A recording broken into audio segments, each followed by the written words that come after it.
بسم اللہ الرحمن الرحیم الحمد للہ وکفى وسلام علی عباده الذین اصطفى وعلى آلہ واصحابہ المجتبى اما بعد فاعوذ باللہ من الشیطان الرجیم بسم اللہ الرحمن الرحیم یا ایہا الذین آمنوا اتقوا اللہ وکونوا مع الصادقین وقال اللہ تبارک وتعالی یا ایہا الرسل کلوا من الطیبات واعملوا صالحا انی بما تعملون علیم۔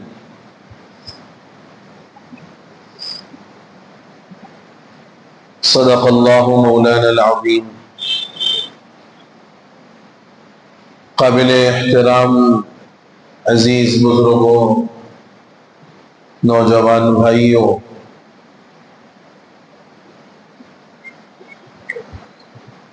دنیا جتنی تعلیمی اعتبار سے ترقی کی راہ پر گامزن ہے، تعلیمی میدانوں میں جتنا آگے دنیا بڑھ رہی ہے، اخلاقی اعتبار سے اتنا ہی زوال پیدا ہوتا جا رہا ہے۔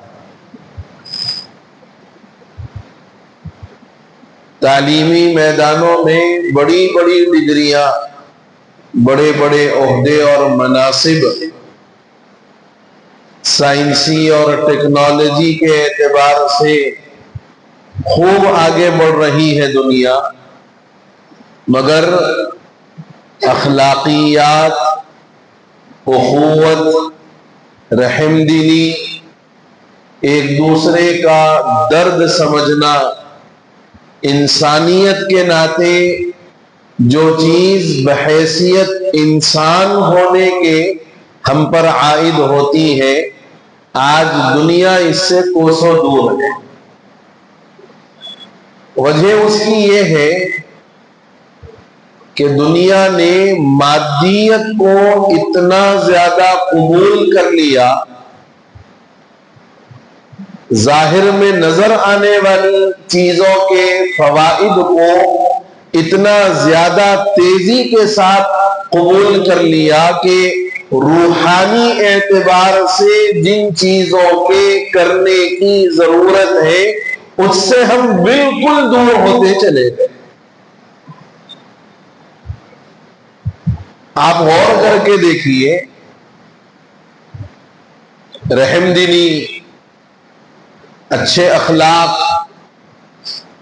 ایک دوسرے کے ساتھ اچھے تعلقات، اڑوس پڑوس کا لحاظ اور خیال، ان ساری چیزوں میں آدمی کا کوئی مادی فائدہ نظر نہیں آتا۔ آتا ہے؟ مادی فائدے کا مطلب ہے نظر آنے والا، جس کو آپ یہ بول سکو کہ یہ کام کرنے پر مجھے یہ نفع حاصل ہوا، یہ ہے مادی فائدہ۔ رحم دلی، اخوت، اخلاقیات، ایک دوسرے کے ساتھ اچھے اور بہتر تعلقات، یہ تمام وہ چیزیں ہیں جس کے کرنے پر کوئی مادی فائدہ نظر نہیں آتا، لیکن اس کا تعلق انسان کی روح سے ہے کہ آپ جب اخلاقیات سے پیش آؤ گے آپ کی روح کو تازگی ملے گی، آپ کسی کے ساتھ انسانیت، ہمدردی، اخوت، رحم دلی کا معاملہ کرو گے آپ کی روح کو تسکین پہنچے گی، اور پھر اس کا جو اجر ہوگا وہ اجر دنیا اور آخرت دونوں جگہ ملے گا۔ بس فرق اتنا ہے کہ یہ ملنے والا جو اجر ہے یہ مادی نہیں ہے، یہ نظر آنے والا نہیں ہے۔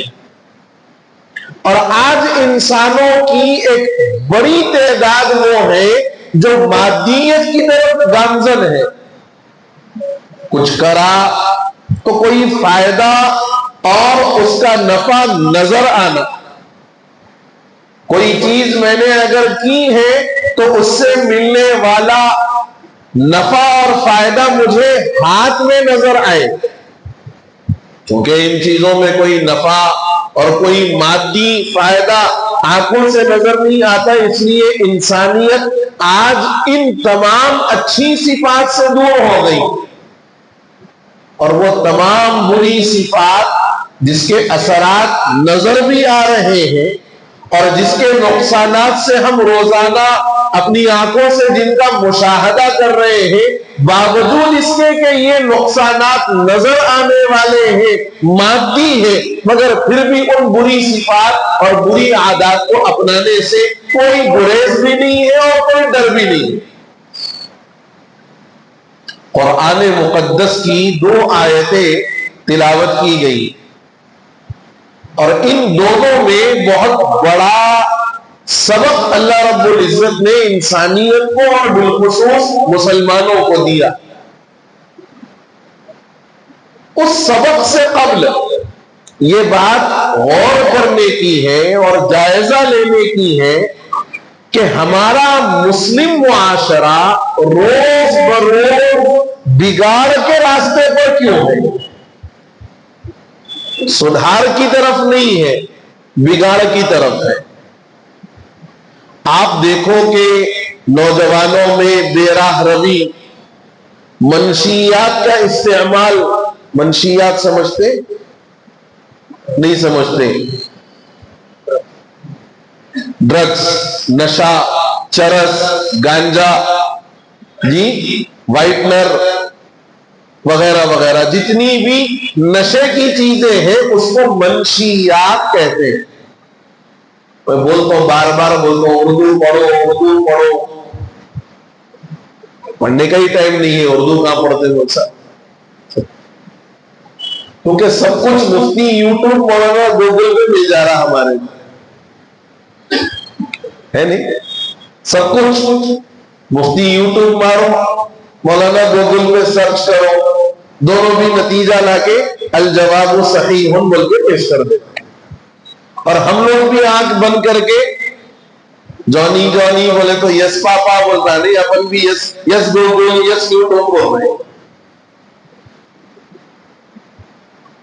تو نوجوانوں میں جو بگاڑ ہے، عبادات سے دوری، رشتہ داروں اور خاندان قبیلے والوں سے جو ایک محبتانہ تعلق ہونا چاہیے وہ تعلق نہیں ہے.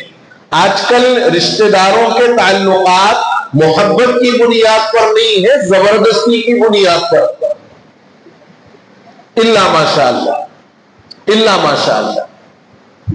تیسری چیز، نوجوان طبقہ منشیات کی طرف، نشے کی چیزوں کی طرف، بے راہ روی کی طرف، جوا، سٹا، آن لائن گیمنگ وغیرہ وغیرہ، ایسی کئی چیزوں کی طرف نوجوان طبقہ.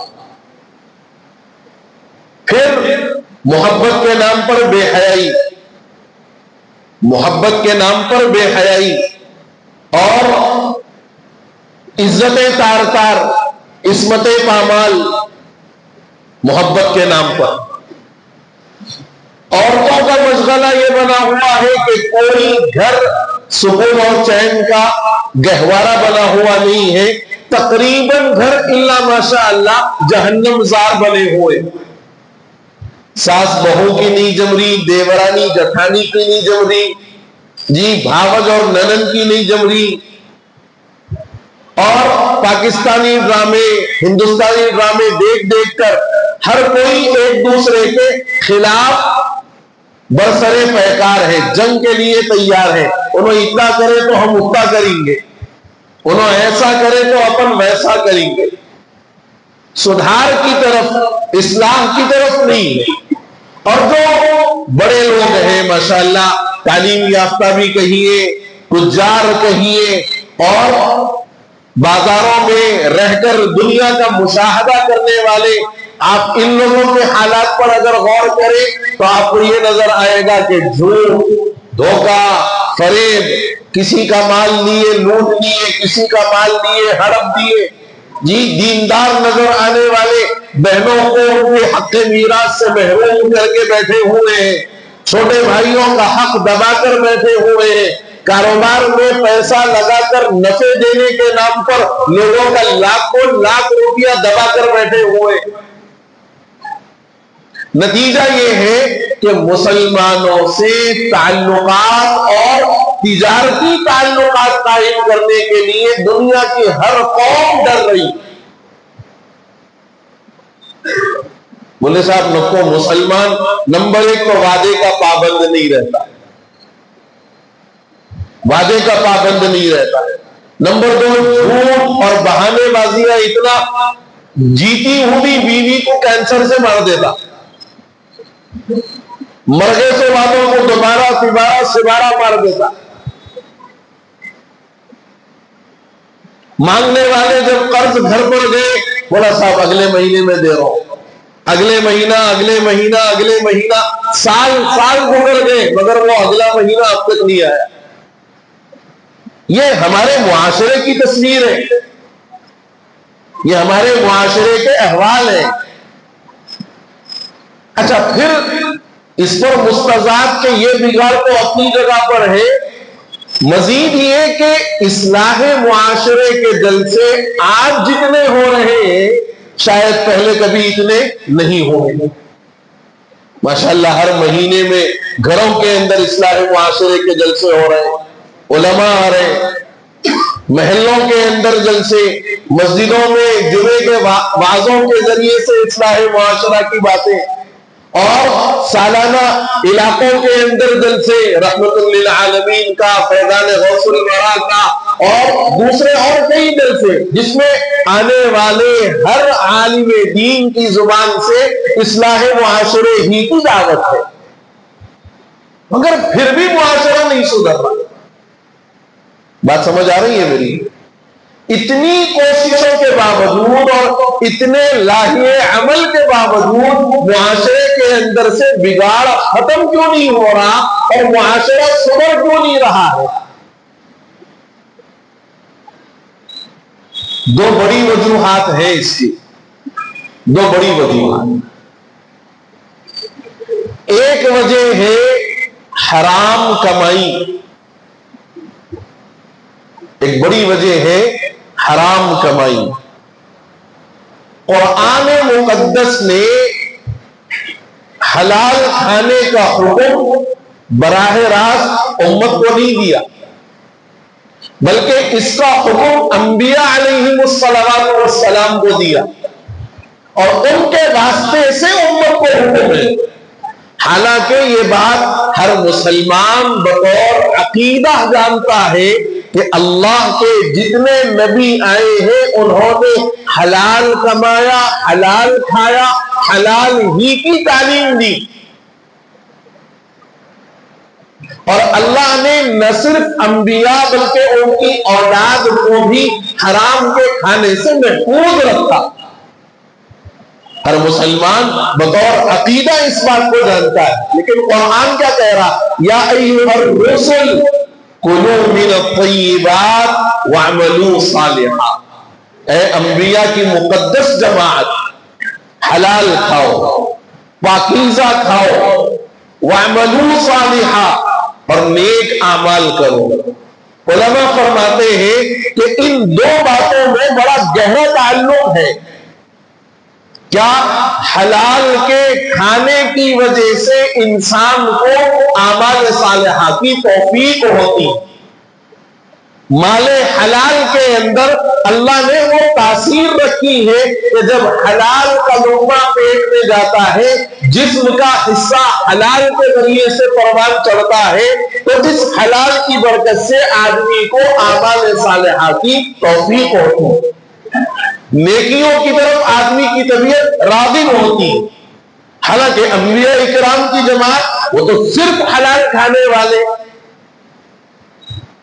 لیکن حکم دیا انبیاء کو اور بتلایا کہ حلال کھانے کی اتنی زیادہ تاکید اور اہمیت ہے کہ یہ حکم اللہ نے انبیاء کو دیا، ان کے واسطے سے ان کی امتوں کو دیا۔ آج ہم اپنے کاروباروں کا، اپنی آمدنیوں کا اور اپنے گھر آنے والے پیسوں کا تھوڑا سا جائزہ لے کر کے دیکھیں، تھوڑا سا، کہ کیا واقعی میرے گھر آنے والی آمدنی ٹوٹلی حلال ہے، جس میں میں نے کسی کا نہ حق دبایا ہو، نہ کسی کا میں نے مال ہڑپ لیا ہو، نہ میں نے کسی کے ساتھ جھوٹ، دھوکہ، مکر، فریب کاری، دھوکے بازی، کوئی کام میں نے نہ کیا ہو۔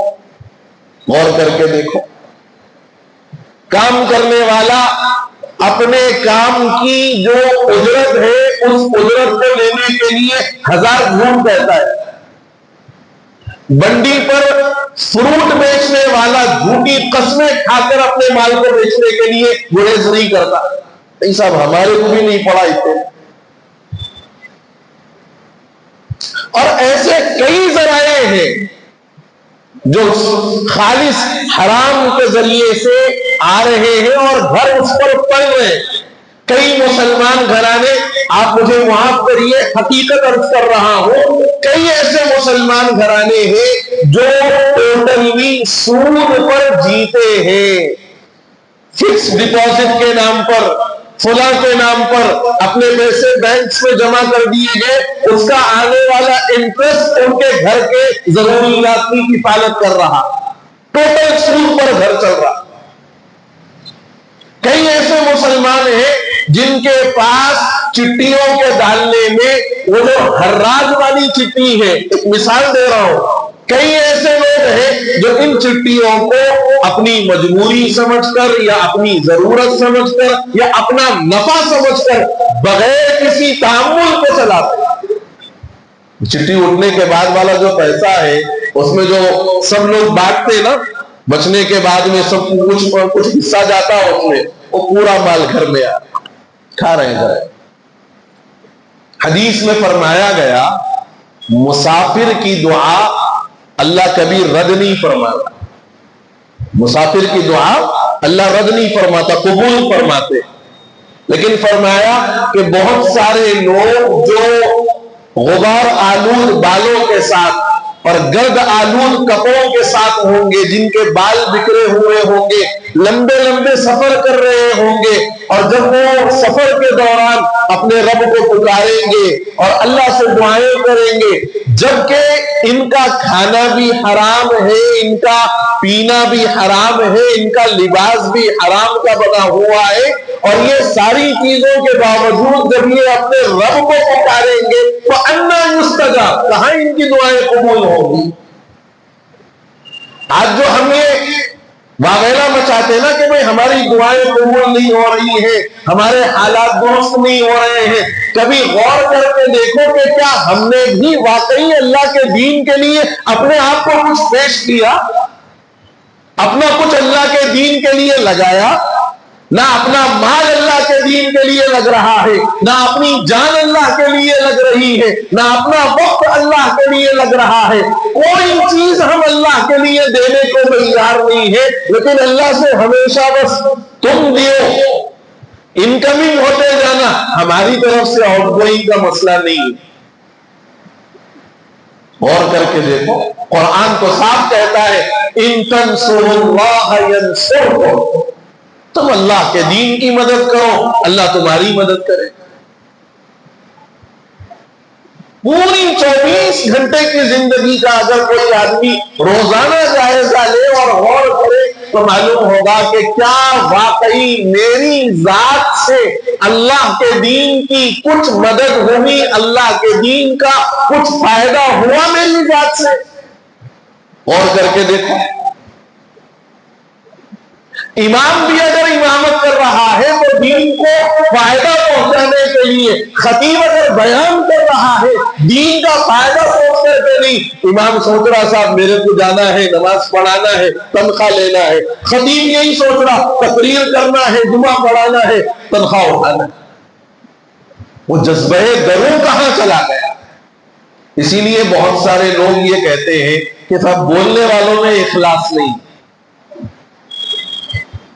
سب کی بلا جا کے کہاں پڑتی بولے تو مل سکتے، بولتے نہیں دبانے کے واسطے کون نرم رہے؟ حفظہ نرم، وہی حساب مولویوں کا ہے۔ آپ غور کر کے دیکھیے، میں بہت صاف بات عرض کر رہا ہوں، انبیاء کرام علیہم الصلوات والسلام سے بھی زیادہ پرخلوص کوئی کام کرنے والی شخصیت دنیا میں آئی ہے؟ انبیاء سے زیادہ اخلاص، انبیاء سے زیادہ سوز درو، انبیاء سے زیادہ مؤثر کوئی جماعت اس دنیا کے اندر نہیں آئی۔ اور ان کی اقوام کا آپ حال دیکھیں، قوم عاد کا، قوم سمود کا، قوم لوط کا، قوم شعیب کا، اصحاب مدین کا، اصحاب الحجر کا، قرآن بھرا ہوا ہے ان واقعات سے اور ان اقوام کے حالات سے۔ بات اصل میں خلوص اور اخلاص کی نہیں ہے، ان رکاوٹوں کی ہے جو رکاوٹیں اسلام کو مؤثر بنانے سے روک رہی ہیں۔ ایک رکاوٹ کا میں نے ذکر کیا، حرام آمدنی اور حرام کمائی۔ توبہ کرنے کی ضرورت ہے۔ حلال تھوڑا ہوتا ہے، برکت بہت ہوتی ہے، اور حرام بہت زیادہ نظر آتا ہے، تل بھر کی برکت نہیں ہوتی۔ تاجرین کو چاہیے اپنی تجارتوں میں صداقت پیدا کرے، ملازمین کو چاہیے اپنی ملازمت کے لیے جو وقت ان کا متعین ہے اس متعینہ وقت کو پورا اپنے اس کام میں لگائے۔ بڑے بڑے تاجرین کو بھی چاہیے کہ بھئی اپنی تجارت کے اندر جھول نہ رکھے۔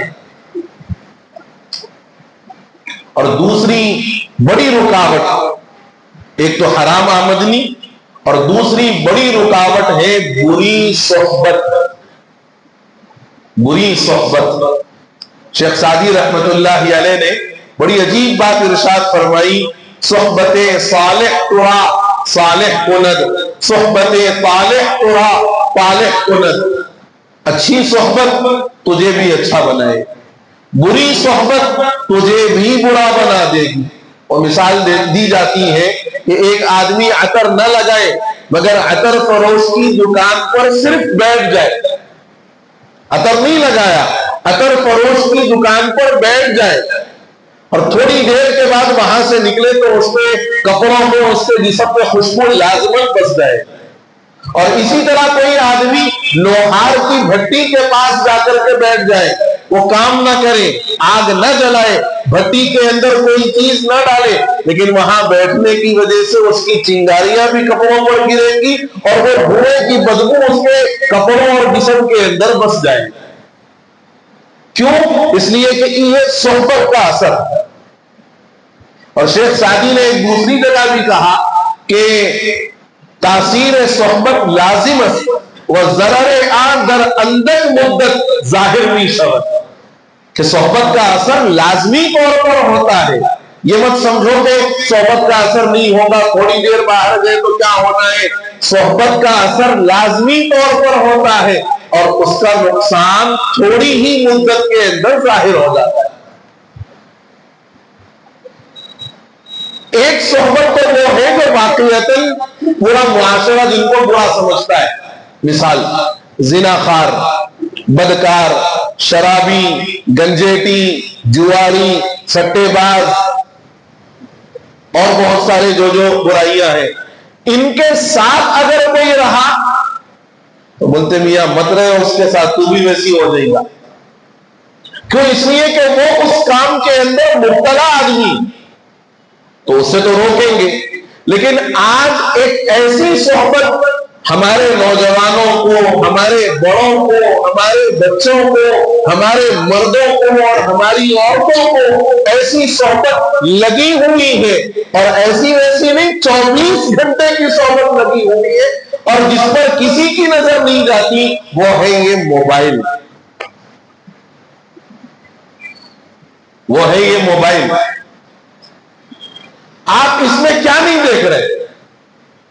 قتل، غارت گری، بے حیائی، زناکاری، اور گھروں کے اندر کا جو ماحول خراب ہو رہا، مرد کو اپنی مٹھی میں کرنے کا ایک ہنر آج کل کے ڈراموں کے اندر سکھایا جا رہا، یہ ساری چیزیں، اور گھروں کے اندر آگ لگانا، ایک دوسرے کے تعلقات کو خراب کرنا، یہ ساری چیزیں اس موبائل کے ذریعے سے اور سوشل میڈیا کے ذریعے سے بڑی تیزی کے ساتھ پھیلائی جا رہی ہے۔ 24 گھنٹے کا ساتھی، کسی کی نظر نہیں جا رہی، کسی کا ذہن نہیں جا رہا۔ آپ دیکھو آج کل بچے ہمارے جب تک موبائل ہاتھ میں نہیں دیے اس وقت تک نوالے کے لیے منہ نہیں کھول رہا۔ Am I right, wrong؟ بچوں کو اس وقت تک منہ نہیں کھول رہا۔ پہلے بچوں کو گھر کے باہر چبوتروں پر بڑی عورتیں بٹھا کے بیٹے کچا ہے، بیٹے ککو ہے، بیٹے ڈاگی ہے، بیٹے فلاں ہے، یہ بول کے کھلاتے تھے۔ اب وہ سب بولنے کی ضرورت نہیں ہے، وہ سب موبائل کے اندر ہے۔ نانی تیری مورنی کو مور لے کے گیا، ایک بندر نے کھولی دکان، یاد ہو گئے سنتے سنتے بچوں کی۔ وہ دیکھے تک کھانا نہیں کھا رہا تھا۔ بچے وہی، بڑے وہی، تھوڑا ٹائم مل گیا عورتوں کو پکا اکا کے شروع۔ کیا دیکھ رہے بولے؟ پاکستانی ڈرامہ دیکھ رہے، اردو سیکھ رہے۔ اردو کیا خاک سیکھتے؟ پیدا ہونے سے لے کے اب تک اردو نہیں سیکھے، ڈرامہ دیکھ کے اردو سیکھ جاتے۔ اردو نہیں سیکھ رہے، وہ کیریکٹر سیکھ رہے۔ مرد احباب کو دیکھو، بولے صاحب کینڈی کرش کھیلنا ہے، وہ بولا کرنا ہے، نہیں تو بولے کچھ نہ کچھ تو دیکھنا ہے، کچھ نہ کچھ تو دیکھنا ہے۔ بہرحال یہ صحبت ہے، یہ صحبت ہے، اور اس صحبت کے جو برے اثرات ہیں پورے معاشرے کے اوپر، پورے معاشرے کے اوپر، اور اس کی طرف کسی کی نہ تو ذہن جا رہا ہے، اس کا نہ نظر جاری۔ بولے صاحب یہ تو ون آف دا نیڈ ہے، یہ دنیا کی جیسی دوسری ضروریات ہے، یہ بھی ایک ضرورت ہو گئی ہے۔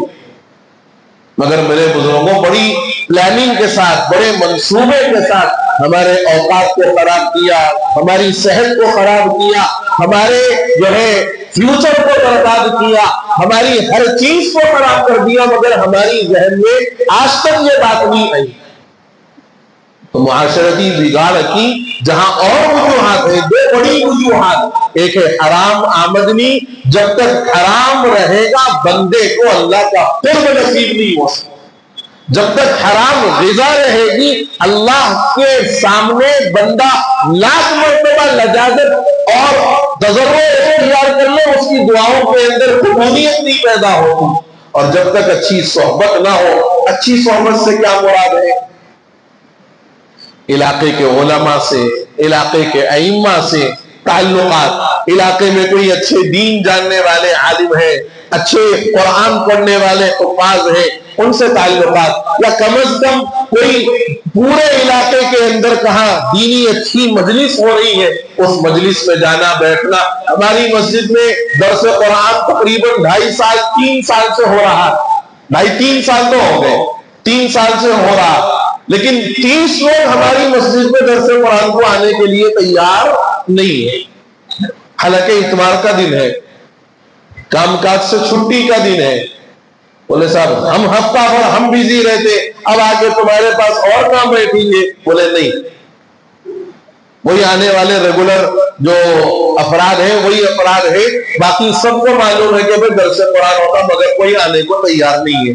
میں بتلانا یہ چاہ رہا ہوں جہاں اچھی مجلسیں ہیں ان مجلسوں میں ہم جانا نہیں چاہتے، اچھی صحبت میں ہم بیٹھنا نہیں چاہتے، اور قرآن کہتا ہے یا ایھا الذین آمنوا اتقوا اللہ، اے ایمان والو اللہ سے ڈرو، وکونوا مع الصادقین، سچوں کی صحبت اختیار کرو۔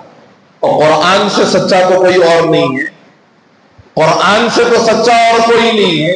تو میرے بزرگوں غور کرنے کی ضرورت ہے اپنی آمدنیوں پر، اپنی کمائی پر اور اپنی صحبتوں پر۔ اللہ تعالیٰ حلال کھانے، حلال برتنے اور حلال کو حاصل کرنے کے لیے جدوجہد کرنے کی ہم سبوں کو توفیق عطا فرمائے، ہماری، ہمارے نسلوں کی اور آنے والی پوری انسانیت کی حرام سے ہر طریقے سے بچنے کی توفیق عطا فرمائے، اچھی صحبتیں نصیب فرمائے اور اچھے اللہ والوں سے جڑنا نصیب فرمائے، بری صحبتوں سے ہمارے نسلوں کی حفاظت فرمائے، اور اللہ ہم سبوں کا ایمان پر خاتمہ نصیب فرما دے، آمین یا رب العالمین۔ وآخر دعوانا ان الحمد للہ رب العالمین۔